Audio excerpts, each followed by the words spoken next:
Olá, hoje é 14 de maio de 2025 e a gente vai fazer uma análise aqui de vários pontos importantes. Olá, vamos sim. Tem coisa do INSS aqui no Brasil, mudanças na Argentina, né? Geopolítica também. Rússia, Ucrânia, EUA, Síria e até economia, o nosso real. Exato. A ideia é tentar conectar tudo isso, pegar o essencial do dia. Vamos começar? Bora lá. Então, começando aqui pelo Brasil. INSS. Parece que está tendo uma avalanche de contestações, né? Pois é, muitos aposentados, pensionistas usando o aplicativo Meu INSS para reclamar de descontos que eles não autorizaram. E os números são bem altos, né? Até ontem à tarde, quase 500 mil de retornos. Quase 500 mil.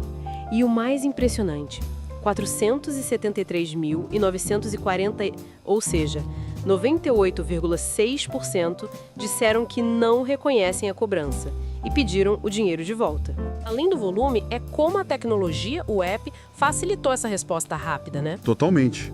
E como funciona agora? A pessoa contesta e... Então, a entidade que fez o desconto tem 15 dias úteis para mostrar a papelada, provar que tinha autorização ou vínculo e tal. Entendi. E se não provar?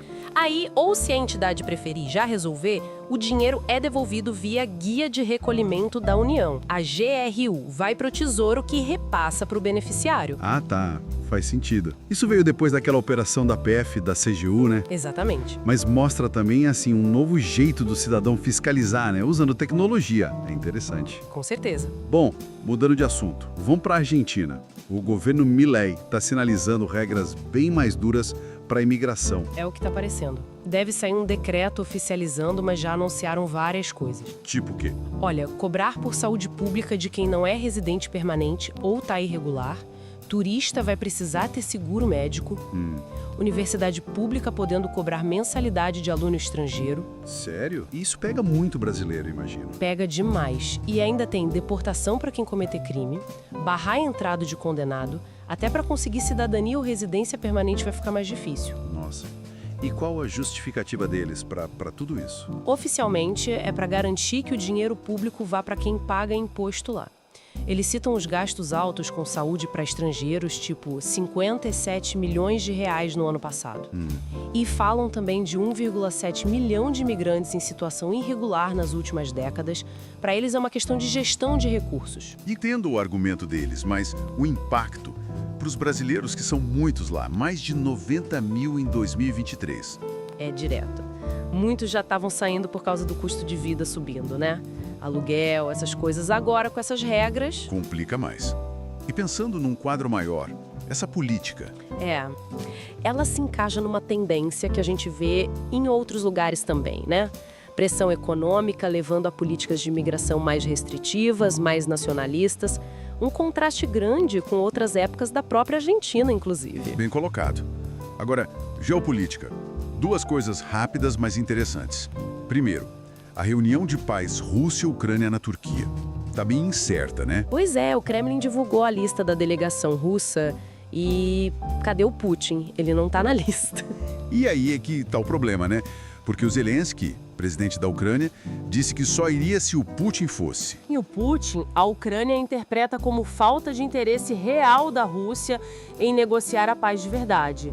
Mesmo com toda a pressão internacional, né? Europa, Trump, até o Lula pedindo. É um sinal forte. Quem tá na delegação russa, então? Nomes importantes como Vladimir Medinsky, que já liderou negociações antes, e o Alexander Fomin. Mas, sem o chefe de Estado, o peso político é outro, né? Complica bastante. Com certeza. E o segundo ponto geopolítico. Esse parece coisa de filme. Encontro em Riad, Arábia Saudita. Ah, sim.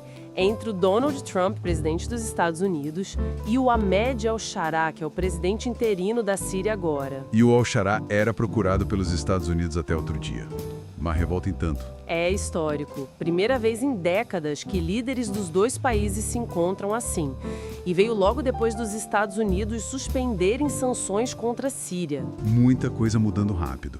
Mas tem uma complexidade aí, né? O grupo que o al-Shara lidera... Sim, o HTS, tem um passado ligado à Al-Qaeda, embora eles tenham rompido em 2016. Isso gera preocupação, claro. E o que os Estados Unidos ganham com isso? Qual a leitura? Olha, parece pragmatismo. Talvez ligado àquela pressão do Trump para expandir os acordos de Abraham, normalizar as relações de Israel com mais países árabes, e a Síria seria uma peça importante nesse tabuleiro. Faz sentido. Uma questão de equilibrar a história com os interesses de agora, né? Exatamente.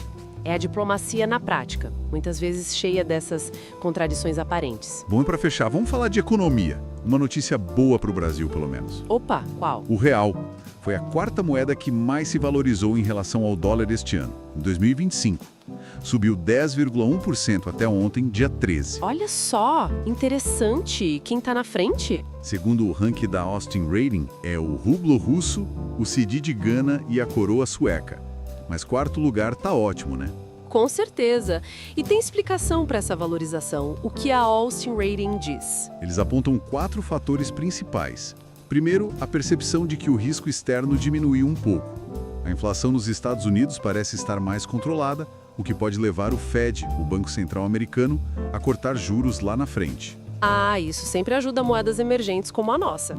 Que mais? Segundo, aquele acordo entre EU e China para reduzir tarifas. Menos tensão comercial é bom para todo mundo. Verdade. E aqui dentro? Terceiro ponto, uma leve melhora na percepção do risco fiscal brasileiro. Parece que os últimos resultados das contas do governo vieram um pouco melhores do que o mercado esperava. Um respiro na questão fiscal. E o quarto? Deve ser os juros, né? Bingo. Quarto fator, a diferença enorme entre a nossa taxa de juros, a Selic, que está em 14,75%, e a dos Estados Unidos, que está entre 4,25% e 4,50%. Esse diferencial gigante atrai muito capital estrangeiro para cá, buscando rendimento. Funciona como um imã mesmo. Exato. É o chamado carry trade. Sim, é bom para o real agora, mas a gente sempre fica pensando se é sustentável depender tanto disso, né? É a questão. Bom, então olha só o que a gente viu hoje. Desde o cidadão usando o app para contestar desconto no INSS aqui, passando pela Argentina apertando as regras de migração por causa da economia, aí a diplomacia global, cheia de incertezas com Rússia e Ucrânia e de surpresas com EUA e Síria, e fechando com o nosso real se valorizando por um mix de fatores internos e externos. É muita coisa conectada. Totalmente. Mostra como tudo está interligado, né? Pois é, e a reflexão que fica é justamente essa. Como essas peças todas, a economia, pressionando políticas internas, esses realinhamentos diplomáticos que parecem quebrar lógicas antigas, as dinâmicas de poder mudando no mundo, como tudo isso vai continuar se influenciando. E como isso afeta não só as relações internacionais, mas a nossa vida aqui, no dia a dia, né? Exatamente. Como esses eventos, que parecem separados, na verdade se conectam e moldam o futuro próximo. É algo para a gente continuar acompanhando de perto.